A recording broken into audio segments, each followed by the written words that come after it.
유대인들은 율법을 따라 생활하고 그리고 자기 자신들을 높이며 살아왔습니다. 마치 천국에 들어간 것처럼 행동했습니다.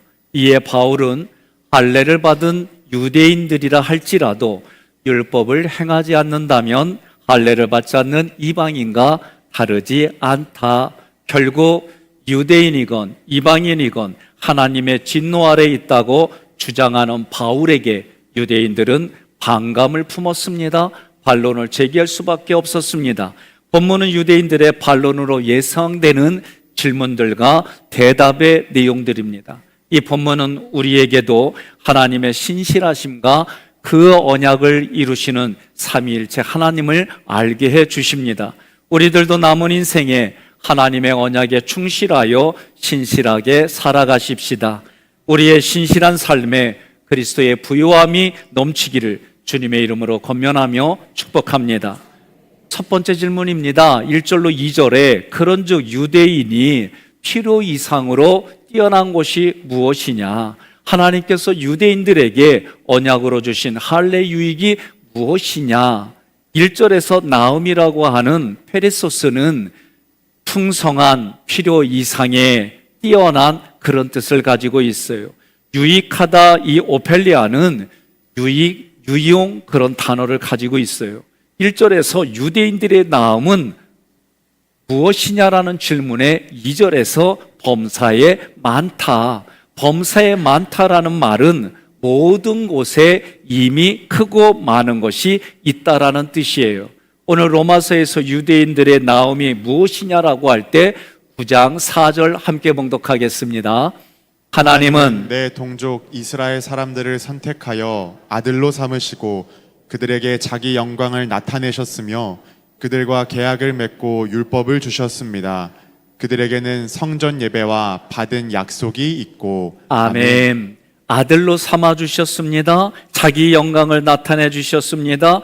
율법을 주셨습니다. 성전 예배를 약속하셨습니다. 이렇게 많은 부분들이 유대인들이 하나님의 말씀을 맡았다라고 얘기를 하는 거예요. 그러면 이 맡았다 피스티오는 부정과거 수동태예요. 어떻게 해석해야 되느냐?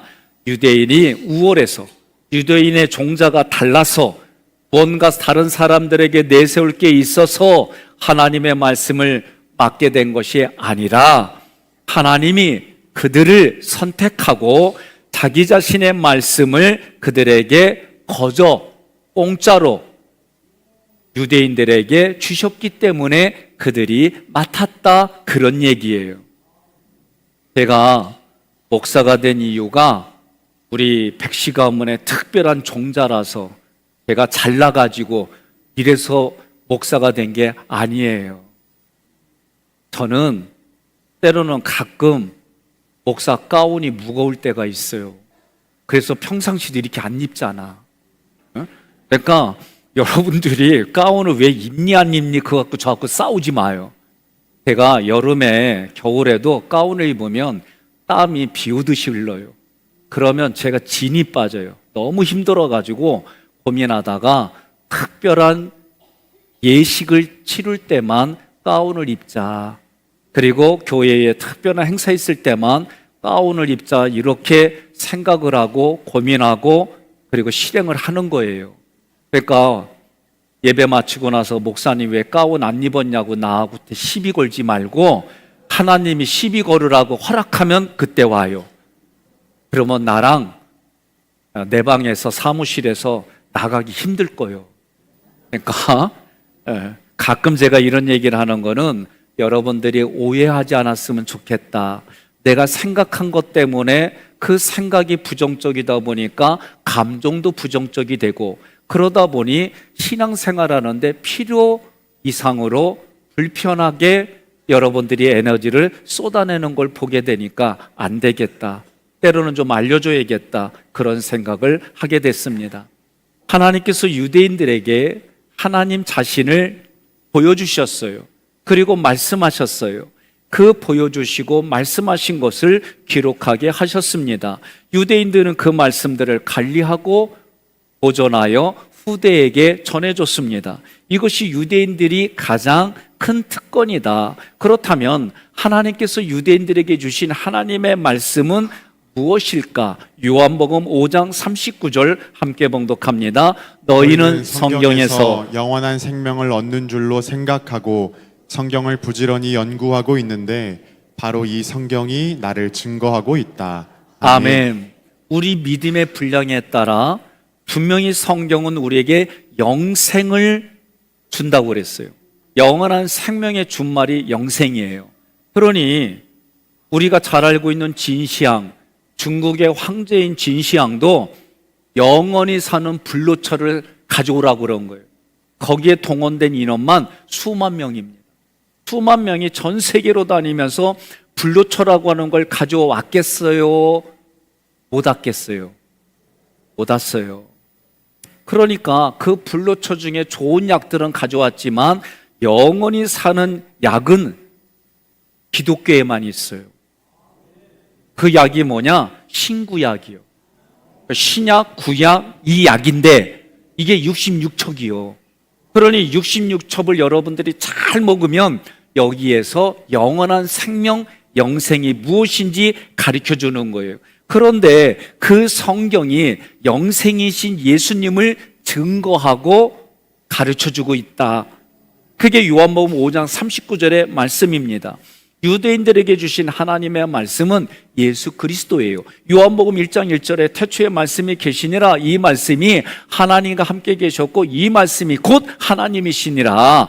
구약의 말씀은요, 오실 예수님을 기록했고 신약의 말씀은 오신 예수님을 기록하고 함께 했던 제자들이 뿔뿔이 흩어지면서 핍박을 받아서 피해서 기록한 게 서신서예요. 요한계시록은 장차 이루어질 예수님의 모습을 기록한 거예요. 그러니 유대인들은 오실 예수님을 기다리며 오신 예수님과 함께 영생의 기쁨과 천국의 삶을 전하는 예수님의 증인된 삶을 맡은 거예요. 사명을 맡은 거예요. 유대인들은 예수님을 그리스도로 믿고 따를 수 있게 가르치고 그에 합당한 삶을 보여주는, 그리고 그 보여준 것으로 예수님을 잘 믿을수록 돕는 사명자들이었어요. 마태복음 28장 19절 20절, 사명자들은 어떤 삶을 살아야 되느냐 함께 봉독합니다. 그러므로 너희는 가서 모든 민족을 제자로 삼아 아버지와 아들과 성령의 이름으로 세례를 주고 내가 너희에게 명령한 모든 것을 가르쳐 지키게 하라. 내가 세상 끝날까지 항상 너희와 함께 있겠다. 아멘. 그러니 오늘 예수를 믿는 여러분과 저는 하나님의 말씀대로 제자를 삼는 거예요. 제자를 삼고 아버지와 아들과 성령의 이름으로 세례를 베풀고 예수님을 통해 가르쳐 주신 모든 것을 지키게 하려면 나도 그렇게 살아가려고 몸부림쳐야 되는 거예요. 여러분 믿으십니까? 동의하십니까? 그것을 위해서 예수님이 또 다른 보혜사 성령님으로 우리와 함께 있겠다는 거예요. 구약에 나오는 예언자들을 통해서 예수 그리스도를 선포하게. 그런데 유대인들은 이거를 메시아를 대망했지만, 메시아를 기다렸지만 그 메시아가 예수 그리스도인 거는 몇 사람 위에는 알지 못했어요. 로마서 1장 2절 함께 봉독합니다. 이 기쁜 소식은 하나님께서 예언자들을 통해 미리 약속하신 그의 아들에 관한 것입니다. 그분으로 만하면 육신으로는 다윗의 후손으로 태어나시고. 아멘. 구약의 예언자 선지자들을 통해서 하나님이 그들의 입술을 통해 말하게 하신 내용들이 약속인데, 그 약속이 뭐냐? 하나님의 아들에 관한 것인데, 하나님의 아들이 누구냐? 예수 그리스도예요. 그러니까 여러분과 저는 마태복음 16장 16절에 있는 주는 그리스도시요 살아계신 하나님의 아들입니다, 이 고백은 날마다 매일 해도 괜찮아요. 물어봐요. 결혼한 분들한테 아내가 남편에게, 남편이 아내에게 사랑합니다, 사랑합니다, 이거 10번 이상 하면 잘못되는 거요? 3번만 해야 돼? 네? 말이 안 되잖아요. 그것처럼 하나님 앞에 내가 사랑합니다, 이 고백은 주는 그리스도시요 살아계신 하나님의 아들입니다, 창세기로부터 요한계시록까지 흐르는 구속사의 중심 내용이에요. 로마서 3장 21절 함께 봉독합니다. 그러나 지금은 율법과 관계없이 하나님에게 의롭다는 인정을 받을 수 있는 길이 열렸습니다. 그것은 율법과 예언자들에 의해서 증거된 것입니다. 아멘. 로마서 3장 21절은 하나님께 의롭다는 인정을 받는 길, 그게 칭의예요. 그게 예수를 그리스도로 믿으면 우리에게 주어지는 게 하나님의 의예요. 그런데 이것은, 이런 내용들은 율법과 예언자들에 의해 증거되어졌다. 그러니까 구약은 오실 예수님, 신약은 오신 예수님, 그 예수님과 함께 했던 제자들이 글을 쓴 게 신약의 서신서, 그리고 요한계시록은 앞으로 오실 예수님, 그리고 그 이후의 삶을 성경이 기록한 거예요. 이런 맥락에서 말씀을 맡은 설교자들은 어떤 의식을 가져야 되느냐? 하나님께 말씀을 맡았기 때문에, 여러분도 왕같은 제사장이다, 이 직분을 받았기 때문에 여러분과 저는 특권의식을 가지고 최선을 다하여 말씀을 전하요. 이 특권의식을 나쁘다고만 보지 마세요. 아니, 나는 말이요, 나 그거 보고 참, 자녀가 꼬마에 9살 미만의 어린아이인데 엄마를 경찰에 신고했어. 내용은 뭐 때문에 신고했냐면 아이스크림 안 준다고. 아이고, 난 진짜 그런 얘기가 우리나라에서도 요새 이런 거 따라가려고 그래요. 기러기 아빠도 되지만 기러기 엄마도 돼. 딸을 위해서, 미래를 위해서 미국으로 기러기 엄마가 돼가지고 하는 거예요. 그런데 애가 미국에서 교육을 받으니까 한국의 이 시스템을 가지고 있는 엄마하고 부대끼는 거예요. 그러니까 어느 날 엄마가 너무 화가 내가 애를 야단쳤는데 손찌검을 한 거야. 그러니까 애가 전화했어, 경찰에. 그러니까 경찰에서는 어떻게 해요? 그런 경우가 있으면 서로 만나지 못하게 해요. 그리고 심해지면 양육권을 뺏어가요. 이제 어쨌든 이렇게 되니까 엄마가 고민하다가 내가 너한테 잘해줄게, 미안해, 뭐 이래가지고 애를 잘 마음 안정시켜가지고 어찌어찌 해가지고 한국에 인천공항에 왔다. 오자마자 규시자대를 때린 거야. 그러니까 얘가 경찰한테 전화한 거야. 그랬더니 경찰이 하는 말이 네 부모를 잘 공경하거라. 그리고 그걸 안 갔디야. 예? 그러니까 우리가 좋은 걸 얻으려고 했지만 때로는 우리들 삶에 그 좋은 게 다 좋은 게 아닌 걸 보게 돼요. 두 번째 질문입니다. 3절로 4절 함께 봉독합니다. 어떤 자들이 믿지 아니하였으면 어찌하리요? 그 믿지 아니함이 하나님의 미쁘심을 패하겠느냐? 그럴 수 없느니라. 사람은 다 거짓되되 오직 하나님은 참되시다 할지어다.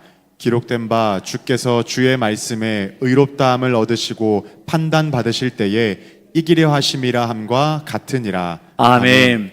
유대인들의 첫 번째 특권이 뭐냐? 하나님의 말씀을 맡았다는 거죠. 그런데 하나님의 말씀을 맡았다라고 할 때 말씀은 예수 그리스도예요. 유대인들이 그 내용을 알고 질문하는 겁니다. 그 말씀을 성취하러 오신 예수 그리스도를 믿지 않았다면 하나님의 계획이 실패한 것이 아니냐? 이 질문의 4절에서 그럴 수 없다. 거짓된 인간은 하나님의 약속을 믿지 않아 그 불신앙으로 하나님의 신실함을 패하지 못한다. 그 이유가 무엇이냐? 하나님의 은혜는 일방적으로 주어지는 은혜이기 때문이다. 여러분, 어린아이가 태어났어요. 엄마의 가궁 안에서 10개월을 있다가 태어났어요. 그리고 이 아이가 태어나자마자 엄마 말 잘 들어요? 엄마가 하는 대로 애가 움직여요? 안 그리야. 그렇잖아요. 누구든지 알고 있는 상식이에요. 마찬가지로 하나님은 우리를 한 사람 한 사람 하나님의 자녀 삼아 주셔서 그 자녀답게 살지 못한다고 하나님이 바로 자르고 너는 내 자식 아니야? 그렇게 하지 않는다는 거예요. 이유가 뭐냐? 하나님의 약속은 일방적으로 우리에게 주어지는 것이기 때문에 그렇게 될 수가 없다. 그러면서 4절에 후반부에 하나님을 어떻게 표현하냐면 주의 말씀은 옳고 주의 심판은 정당합니다. 이 얘기는 시편 51편 4절의 하반절을 인용한 거예요. 함께 읽습니다. 주께서 말씀하실 때에 의로우시다 하고 주께서 심판하실 때에 순전하시다 하리이다. 아멘. 이 말씀은요, 다윗이 우리아의 아내 밧세바와 간음하고 난 후에 하나님께 회개하며 드린 신앙의 고백이에요. 자신은 하나님 앞에 죄를 범했을지라도 내가 죄를 범한 것 때문에 하나님의 의로심과 신실하심이 손상을 받지 않는다는 거예요. 왜? 하나님은 온전하신 분이기 때문에. 여러분, 저도 이런 고민을 많이 해요. 저도 어렸을 때에 내가 잘못 살아가면 어머니 아버지 얼굴에 똥칠하는 거지, 이런 교육을 받았기 때문에, 학교에서 이런 교육을 받았기 때문에 내가 잘해야지, 이런 마음이 있어요. 오늘날 애들이 문제가 아니라 애들을 잘못 키운 부모들의 문제가 문제예요. 옆에 분한테 인사합시다. 나는 안 그려 그러세요. 네? 요새 진짜 교사분들 보면 참 안타까워요. 제 친구도 중학교 교감 선생님인데 얘기 들어보면 참 안타까운 일들이 있어요. 사람의 우리의 인성을 건들 수가 없는 구조로 점점 가요. 어떻게? 모든 지금 법들이, 모든 지금 문화들이 우리의 본성을 잘 어루만져서 하나님 앞에 예배드리고 서로 살아가는 그런 나라로 만들어가는 게 아니라 이기적인 나라로 자기들만 살고 자기만 살겠다고 하는 그런 모습으로 전 세계가 움직이는 걸 봐요. 그러니 마지막 때는 자기를 사랑하고 돈을 사랑하고 부모를 거역하고 이런 일들이 너무나도 많이 일어나는 걸 보게 돼요. 그러니 오늘 말씀도 하나님이 나의 아버지이신데, 나의 부모님이신데, 그 부모님이 우리 자녀들이 뭘 조금 잘못했다고 자식관계 끊자 이러지 않는다는 거예요. 하나님의 약속은 하나님이 일방적으로 지켜주시는 언약이에요. 그런데 이거는 우리와 언약을 맺을 때 6월절 언약까지는 내가 실수하고 잘못해도 하나님이 용서해줘요. 그러나 홍해 언약, 세례를 받았어도 내가 또 부족한 걸 아시는 하나님이기 때문에 나를 품어줘요. 그러나 시내산 언약부터는 서로 쌍방이에요. 무슨 얘기냐? 하나님의 약속을 지키는 만큼 나도 지켜야지, 지키지 않으면 그때부터는 그만한 대가를 치르게 해주시는 게 시내산 언약부터 이어져 있어요. 그 얘기는 뭐냐면 그만큼 내가 그 약속을 지킬 수 있도록 하나님이 나의 신앙을 업그레이드 시켜주시고 성숙시켜주시는 그런 신앙생활을 이끌어가게 해주시는 거예요. 세 번째 질문입니다. 5절부터 6절 함께 봉독합니다. 그러나 우리 불의가 하나님의 의를 드러나게 하면 무슨 말 하리요? 내가 사람의 말하는 대로 말하노니 진노를 내리시는 하나님이 불의하시냐? 결코 그렇지 아니하니라. 만일 그러하면 하나님께서 어찌 세상을 심판하시리요? 아멘. 자, 이런 얘기입니다. 내가 불의를 저질름으로 인해서 하나님이 더 의롭다라고 드러났다고 한다면, 나의 불의를 통해 하나님의 의로우신 분이 드러난 나는 공로자다. 그런데 공로자인 나에게 어떻게 심판을 내릴 수가 있어? 이렇게 말하는 거예요. 여러분, 동의가 돼요? 우리 자녀하고 부모님 얘기로 합시다. 부모님의 생신이 다가왔어요. 그래서 그날을 위해서 자녀가 돈이 없어가지고 은행을 땅굴 파가지고 돈을 다 빼가지고 가져왔단 말이에요. 예? 그랬더니 그걸 아는 사람들이 야, 효심이 대단하네 그러고 칭찬해주는 사람이 있냐 말이에요. 이씨 없이요? 없자뇨. 이것만 그래요? 아니, 말도 안 되는 얘기다, 그 얘기예요. 그래서 6절에는 뭐라고 그러냐면 결코 그렇지 않다라고 선언하는 거예요. 절대적인 공의를 가지신 하나님은 유대인이라 할지라도 불의를 행하면 반드시 심판하신다. 그분 앞에선 혈통도 선민의 신빈도 내세울 수 없다. 또한 사람의 불의가 하나님의 의를 드러내게 했을지라도 불의를 저지른 사람은 반드시 하나님께서 심판하신다. 가룟 유다가 예수님을 배신했어요. 그래서 예수님이 십자가에서 달려 돌아가신 것이 모든 사람의 모든 사람의 죄를 대속하시는 기회를 제공했어요. 그렇다고 해서 가룟 유다가 하나님께 용서받았어요? 아니에요. 예수님은 가룟 유다를 요한복음 17장 12절에 멸망의 자식이라고 표현했어요. 성령 받은 베드로는 가룟 유다가 구원받지 못했다라고 증거하셨어요. 그러니까 여러분, 우리가 왜 레위기의 공부를 하면서 레위기의 말씀을 들으면서 깃볼에 화목제물에 피를 바르냐? 내가 구별해서 듣겠다는 거예요. 왜 엄지손톱에 피를 바르느냐? 화목제물에 피를 바르는 건 내가 이 손으로 죄짓지 않겠다는 거예요. 왜 오른발에 발톱에 엄지발톱에 피를 바르느냐? 내 발걸음이 죄와 죽음에 있는 곳에 가지 않겠다는 거예요. 그런 결단이 왕 같은 제사장들이 하는 결단이라는 거예요. 제가 지난주에 여쭤봤잖아요. 부부는 뭘로 사냐고. 부부는 뭘로 살아요? 감사해요. 그래도 이제는 언약이란 말이 바로 나오네. 사랑으로 살고, 사랑이 없으니까 정으로 살고, 정이 없으니까 포기하고 살고. 아니요.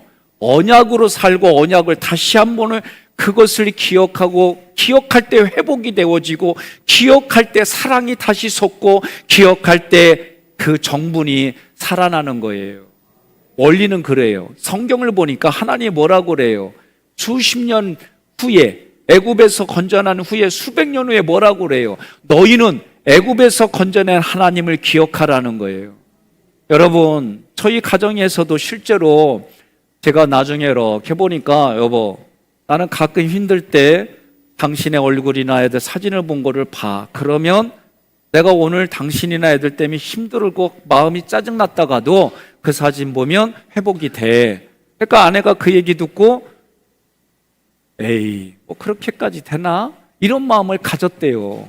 근데 어느 날 아침에 애하고 이 사춘기 있을 때 애하고 투닥투닥 해가지고 애가 가고 나니까 아내가 심란한 거예요. 그러다가 청소하다가 어떻게 사진첩을 옛날 사진, 뭐 애들이 어렸을 때 사진 찍은 걸 보니까 오늘 아침에 그렇게 속색이고 갔는데 그 사진 한 장으로 그냥 마음이 그냥 다 녹더리야. 반응이 왜 그리요? 네? 그러니까 여러분, 우리는 성경의 말씀의 원리를 내 삶에 적용을 하면 하나님이 뭘 약속했어요? 내가 너와 함께 해주고 함께 해주시는 하나님이 내 생각과 감정을 붙들어 주셔서 관리하고 유지하고 영생을 가지고 천국의 삶을 살아갈 수 있도록 도와주심을 믿으시기를 바랍니다. 7절로 8절 함께 봉독합니다. 그러나 나의 거짓말로 하나님의 참되심이 더 풍성하여 그의 영광이 되었다면 어찌 내가 죄인처럼 심판을 받으리요? 또는 그러면 선을 이루기 위하여 악을 행하자 하지 않겠느냐? 어떤 이들이 이렇게 비방하여 우리가 이런 말을 한다고 하니 그들은 정죄받는 것이 마땅하니라. 아멘. 현대인의 성경으로 이 말씀을 보니까 더 가슴에 와닿아요.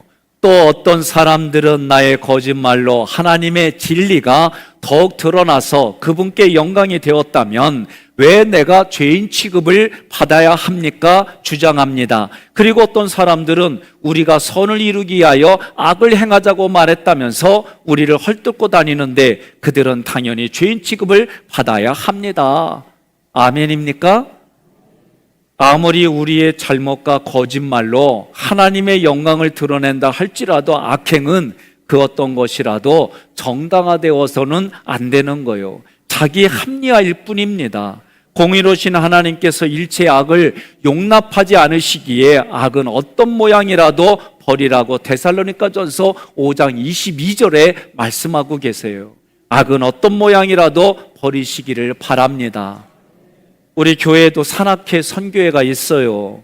산을 여러분들이 가다 보면 악이 들어간 산들이 있어요. 월악산, 간악산, 그죠? 그러면 이 악이 들어간 거는 산세가 험악하다는 거예요. 그런데도 그런 산을 꼭 정복하려고 그래. 그래서 제가 왜 정복해요? 그러면 목사님, 악은 짓밟아서 이겨야 됩니다. 예? 그래서 제가 웃으면서 그리요. 어떤 상황 상태라도 하나님의 말씀과 연결돼서 내가 생각하고 그 생각을 지키지 않으면 우리 생각과 감정은 쉽게 무너지게 돼 있어요. 저도 잠잘 때에 마음의 시뮬레이션을 하지 않는 날은 나도 모르게 하루 종일 또는 그동안에 가지고 있던 생각들이 막 올라와요. 그러면 어떤 경우에는 자동적 사고들이 많이 있는데 그 대부분의 자동적 사고는 불편한 거예요. 내가 불편하게 당했던 거, 불편하고 억울하게 내가 속았던 거, 막 이런 것들이 올라오면은 내 감정이 불편한 것 때문에 불평과 원망과 그리고 그런 감정들이 가득 차요.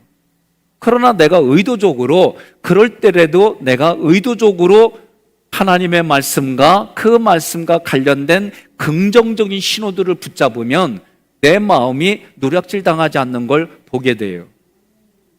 제가 몇 번, 지난 7년 동안 몇 번 이런 시츄에이션들을, 상황들을 연출했어요. 김 목사님, 마이크를 잡고 내 뒤통수를 바라보면 야, 이 거지 발색이야, 그래봐요. 그러니까 아니, 내가 들리게 하라고. 야, 이 그지야. 제가 하라고 했기 때문에 별 감정이 없어요. 그런데 권점현 장로님이 저한테 와가지고 목사님 심각하게 할 얘기가 있습니다. 뭐예요? 내가 신뢰하는 대표 장로님 아니에요. 생각하고 얘기했는데 김성건 목사가 돌아다니면서 목사님 보고 거지 발색이라고 그러고 험악한 말을 합니다. 뭔 소리요? 김 목사가 그랬어요? 아니, 이놈의 새끼가 내가 얼마나 잘해줬는데 이따위로 나와? 그러고 싶은 얘기가 욕까지 올라오는 걸 참고 내가, 장로님도 내가 참 신뢰하지만 장로님, 김 목사가 그럴 사람은 아닌데 그런 어떤 이유가 있겠지요라고 말하고 싶어. 아니, 못 알아들으셨어요? 나도 신뢰하는 분이 얘기를 하면 이런 생각이 안 올라온다니까요. 그냥 어찌 그럴 수가 있냐, 막 이런 게 옛사람이야. 그런데 요새는 일부러 그 말을 들으면 때로는 내가 거기에 맞추기도 하지만 그래도 저녁에 가면 왜 그랬을까? 무슨 일이 있었을까? 그렇게 말할 수밖에 없는 상황이 있었을까? 고민도 하여. 그러니까 우리가 저녁마다 내 마음판을 성찰하지 않으면 여러분, 그것 때문에 저녁에 어떻게 해요? 어떻게 거지 발색이라고, 거지라고만 했잖아요. 거기에 내 표현대로 거지하면 발색이가 그냥 나와. 그러니까 이런 생각 구조가 우리들 모두가 가지고 있는 거예요. 그럴 때마다 내가 한 번 더 생각하는 거예요. 그렇게 말한 이유가 뭘까? 혹시 권장로님은 이 말을 함으로 인해서 어떤 유익을 찾으려고 하는 걸까? 어떤 일이 있었을까? 나를 위해서 해준 거지만 이것 때문에 내가 힘이 되니까. 그럴 때 어떻게 해요? 장로님한테는 장로님도 살아날 수 있도록 나를 위해서 생각해 주신 말씀 감사합니다. 그 말씀을 우리가 조금 더, 하나님이 그걸 허락하셨다면 그렇게 허락한 이유가 있지 않겠습니까? 또 김 목사가 그 말을 했다면 피치 못할 어떤 사정이 있지 않겠어요? 그렇게 말을 하면 장로님하고 내 관계도 깨지지 않고 서로 관계가 유지되고 또 나하고 김 목사님 관계도 깨지지 않고 유지가 되고, 그러니까 성경은 서로 함께 살아날 수 있는 방법이 뭐냐, 이것을 찾아내고 하려면 내가 그렇게 그것을 시도하고 그것을 위해서 노력하지 않으면 우리 마음밭은 쉽게 노략질 당하는 거예요. 가룟 유다의 마음속에 예수를 팔려는 생각을 넣었더니 그 생각을 넣은 주체가 누굽니까? 마귀예요, 마귀. 그러니 악은 어떤 모양이라도 버리려면 내 마음을 무릇 지킬 만한 것이 있거든 너희 마음을 지켜라. 생명이 그 마음에서 남이니라. 믿으시면 아멘 하시기를 바랍니다. 유대인들은 자신들의 악함을 회개하지 않았어요. 악함을 정당화시켰어요. 이 정당화시키는 주장을 도덕 폐기론이라고 말해요. 그런데 이 도덕 폐기론을 주장하면 하나님을 기만하는 생각이 됩니다. 악을 행하고 내가 피치 못할 일로 인하여 악을 행했어요. 내가 마음에 훈련되어진 것이 적어서 악을 했어요. 또 어떤 경우에는 의도적으로 했어요. 근데 이게 깨달아져서 회개했어요. 그러면 하나님의 인자 예수 그리스도를 우리는 기대할 수가 있어요. 그러나 하나님을 이해한다는 전제로 악을 행하는 사람들, 의도적으로 악을 행했어요. 그리고 회개해요. 의도적으로 악을 행했어요. 회개해요. 여러분, 이런 일은 있을 수가 없는 거예요. 회개한다는 얘기는 내가 그 악과 싸워서 피 흘리기까지 싸우는 게 회개예요. 다른 말로 말하면 언약을 붙들고 살아가려고 몸부림치는 거예요. 제가 이렇게 말하면 좀 될까요? 나는 오늘날 시대에 좀 우리가 가정을 지켜야 돼요. 예? 심령을 지켜야 되고. 그러려면 어떻게 해요? 다른 거 없어요. 언약을 붙들어야 돼요, 언약을. 어떤 언약 붙듭니까?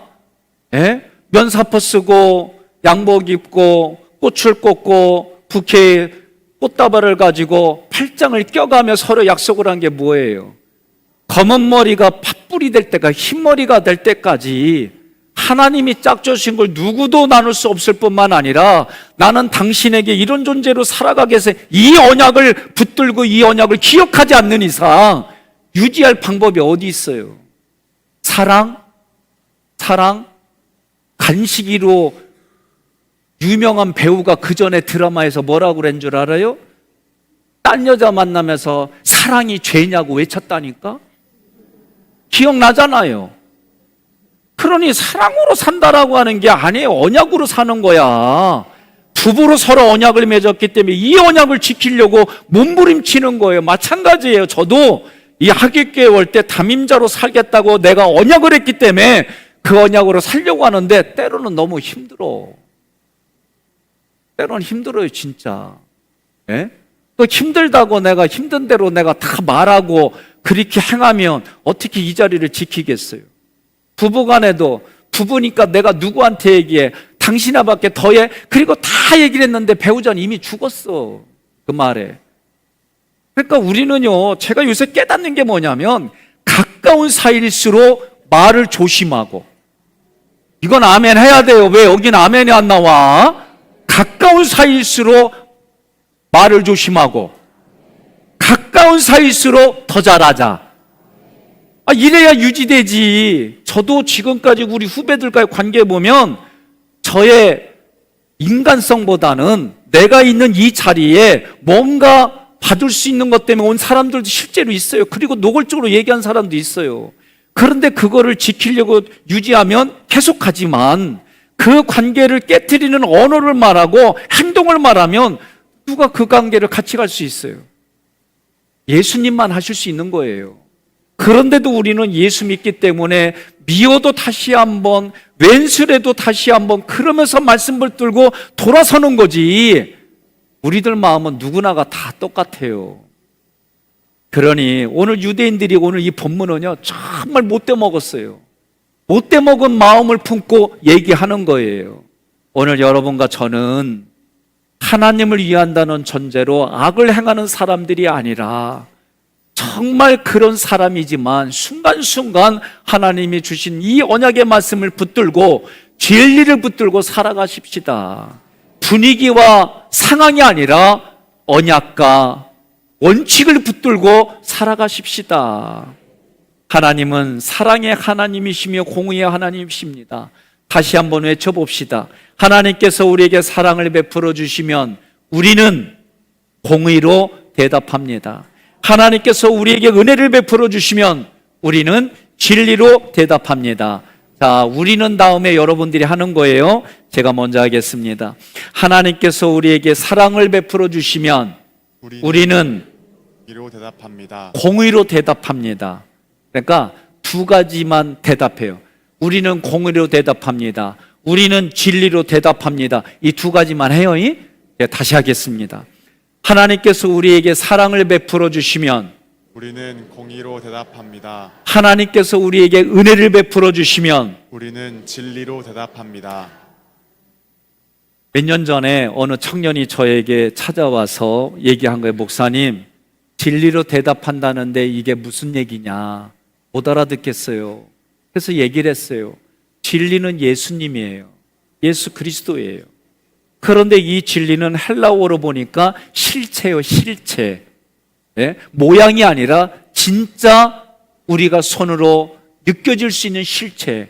그러니까 우리의 신앙생활할 때 믿음의 대상이신 예수님은 진리이신데 그 예수님이 우리에게 찾아온 것이 은혜라면 찾아오신 하나님 앞에, 찾아오신 예수님 앞에 찾아가는 모든 것들이 진리예요. 그러니 여러분과 저는 은혜를 베풀어 주시면 진리로 대답하고 사랑을 베풀어 주시면 무조건 품는 게 아니라 우리는 공의로 대답해야 되는 거예요. 그러니 우리가 자녀들을 키울 때에 무조건 참아주면은 부모님들 그렇게 무조건 참아주면은요 못 살아. 어떻게 살아? 예? 못 살아요. 그러니까 때로는 애들이 어떻게 해요? 공의로 살아갈 수 있게 돕고 얘기를 해야지요. 여러분 믿으십니까?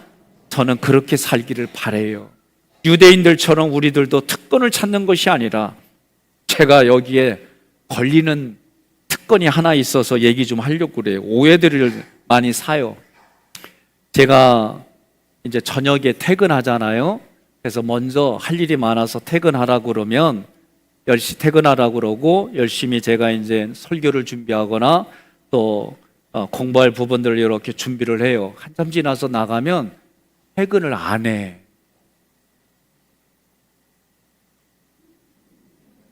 분위기가 왜 그래요? 아니 우리 사무실 분위기가 그래요. 그래서 제가 진짜 가라 그래도 야 그러지 말어. 집에서 사모님들이 다 나 욕하겠다. 야 가. 그랬더니 농담 삼아 이분들만 애들이 많아서 늦게 들어가는 거예요. 어? 막 그래 그건 내 공감하겠어. 그래도 도와줘. 그리고도 늦게 제가 끝나고는 그때까지 안 가요. 그래서 안 되겠다. 그래서 아내가 내가 짜가지고 어떻게 했느냐, 나 먼저 간다. 알아서 퇴근들 하시오. 그러고 가요. 그러고 나서 딱 보고 한 10분 20분 되면은 와 제가 그러면 어떤 때는 그대로 있어. 또 그래서 제가 어떤 때는 아무도 없어. 그러면은 가랬으니까 갔잖아? 근데 서운해. 이게 뭔 심보요 도대체? 아니 제 마음 솔직하게 얘기하는 거예요. 그리고 어떤 때는 진짜 가라고 그렇게 했는데도 남아있어? 그럼 화가 나. 아니 무슨 심보가 그래? 그래 진짜 제 마음이. 그래서 어떤 때는 막 이래서 제가 그래요. 그리고 제가 이제는 퇴근할 때 모든 목회자들이 사무실에 있는 사람들이 요 주차장까지 나와서 일렬로 도열해가지고 서로 인사하고 가요. 제가 이게 되게 불편해요. 제가 부목사님 이게 뭐 하는 짓이요? 무슨 남들이 보면 무슨 교회가 무슨 회장이야? 야 이런 소리 들어 하지 마. 이래도 이 사람들이 안 해요. 그러니까 어떤 분이 목사님이 진심되게 얼굴에 신경질 부리면 하면 안 하지. 그 내가 진짜 그렇게 했더니 그래도 있어. 그래서 제가 고민하다가 이거에 대해서 내가 고민했어요 정말. 왜냐면 내 부목사 때 이런 거는 아니다. 뭐 문 열어줘 아니다. 가방 들이는 이런 거 아니다. 막 그래서 안 했는데 이 양반들이 우리 부목사님들이 때로는 그렇게 해요. 고민하다가 유익을 찾아보자. 그리고 이렇게 해주는 거에 대해서 찾아보니까 질서가 있네. 또 이렇게 해주다 보니까 생각지 않은 서로 간에 신뢰가 생기네. 뭐 다양한 것들이 생기더라고요. 그러니까 저는 지금도 조금은 불편해요. 이게 불편하지 않은 게 아니에요. 그러니까 여러분들이 때로는 그거 보면 부정적인 거 하지 말고 부목사님들이 담임 목사에 대한 남다른 생각을 가지고 하는구나 이래야 돼요. 어째 표정들이 그래? 참나. 그러니까 저도 이것 때문에 우리 장로님들하고도 얘기를 나눴어요. 정말 목사님 그게 별로 안 좋아 보입니다. 그래서 저도 이것 때문에 우리 부교육 이런 얘기도 실제로 했고, 그런데도 이런 몇 가지가 이 부목사님들이 해주는 거예요. 그러니까 여기에 대한 생각과 고민들은 다 다르지만 제가 이런 얘기를 하는 건 우리가 같이 신앙생활하는데 각자 생각들이 1000명이 넘어. 그러니 이 생각이 다른 걸 가지고 내가 일일이 얘기하기는 어렵지만 때로는 이렇게 얘기해야 오해가 생기지 않겠다. 자, 유대인들처럼 우리들도 때로는 특권이 좋을 때도 있고 나쁠 때도 있어요. 그래도 내 마음속에서는 하나님의 말씀을 붙들고 자기를 부인하고 자기 십자가를 지고 예수님의 길을 따라가는 모든 성도 여러분과 제가 되기를 주님의 이름으로 권면하며 축복합니다. 오늘 말씀을 요약했어요. 하나님은 참되시다 할지어다. 우리가 하나님은 참되십니다. 그러나 나의 죄와 불의 때문에 참되신 하나님이 영향을 받지 않습니다. 이런 마음을 가져야 되는데 유대인들은 다른 마음을 가지고 세 가지 질문하고 답했어요. 우리는 이것을 통해 하나님의 신실하심과 공의로심을 우리는 말씀을 전하고 듣고 내 마음속에 여러분들이 인지해야 됩니다. 첫 번째 질문 1절로 2절에 유대인의 나음이 무엇이고 할례 유익이 무엇이냐? 1. 범사에 많습니다. 그중 첫째는 하나님의 말씀을 맡았습니다. 2. 그러나 그 특권은 자랑이 아니라 사명입니다. 3. 말씀은 예수 그리스도를 증거하며 그 말씀을 지키고 전하도록 주셨습니다. 두 번째 질문은 3절로 4절에 유대인들이 말씀을 성취하러 오신 예수님을 믿지 않았다면 하나님의 계획이 실패한 것이 아니냐? 1. 하나님의 약속은 일부의 불신앙으로 패할 수 없습니다. 하나님의 은혜는 일방적으로 주어지는 은혜입니다. 2. 다윗의 회개 고백처럼 인간의 불의는 하나님의 의로우심을 더욱 드러낼 뿐입니다. 세 번째 질문은 5절로 6절의 이야기인데 우리의 불의가 하나님의 의를 드러낸다면 하나님이 어찌 우리에게 죄인이라고 진노를 내리실 수 있겠느냐? 1. 사람의 불의가 하나님의 의를 드러내게 했을지라도 불의를 저지른 사람은 반드시 하나님이 심판하십니다. 2. 악을 행하더라도 회개하면 사람들은 얼마든지 하나님의 인자를 기대할 수 있습니다. 오늘 이 말씀을 가지고 여러분과 제가 내 삶에 적용하고 고백할 구절입니다. 함께 읽겠습니다. 나는 나의 특권을 자랑하지 않고 하나님의 말씀을 지키며 참되신 하나님 앞에 신실하게 살겠습니다. 아멘.